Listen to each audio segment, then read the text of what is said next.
Méditation du 26 décembre, la Révolution française et la prophétie. Après les 3 jours et demi, un esprit de vie venant de Dieu entra en eux, et ils se tinrent sur leurs pieds. Une grande crainte fondit sur ceux qui les voyaient. Apocalypse 11, verset 11. Le chapitre 11 de l'Apocalypse est une des prophéties les moins étudiées. C'est la partie biblique qui mentionne le plus de chiffres. Un roseau servant à mesurer, 42 mois, 2 témoins, 1260 jours, 2 oliviers, 2 chandeliers, des cadavres non enterrés, pendant 3 jours et demi, 2 prophètes, un tremblement de terre, 1/10 de la ville effondrée, 7000 hommes mourants, le 2e et le 3e malheur, le 7e ange, 24 anciens, un tremblement de terre et une forte tempête de grêle.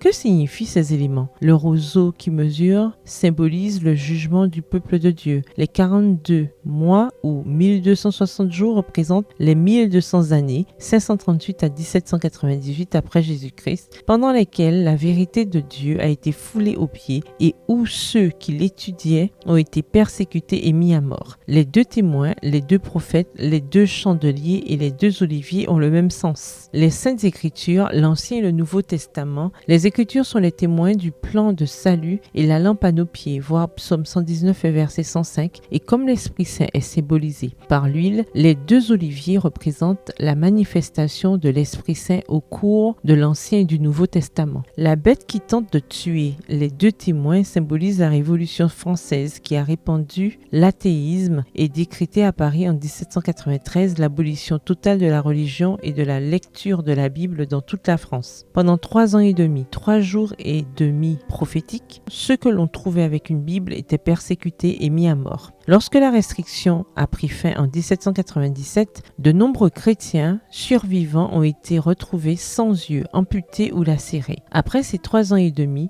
Dieu a ressuscité ses fidèles témoins. La Bible a circulé avec plus de succès que jamais auparavant. Peu après la Révolution française, en 1804, la Société biblique britannique et la Société biblique américaine ont été créées. À la fin du siècle, la Bible avait été traduite en 1907 langues. Ceux qui ont essayé de la détruire ont été remplis de peur en contemplant le miracle de sa résurrection. Les 2 oliviers remplissent leur fonction de convaincre le monde de péché, de justice et de jugement. L'herbe sèche, la fleur fane, mais la parole de notre Dieu subsistera éternellement. Ésaïe 40, le verset 8.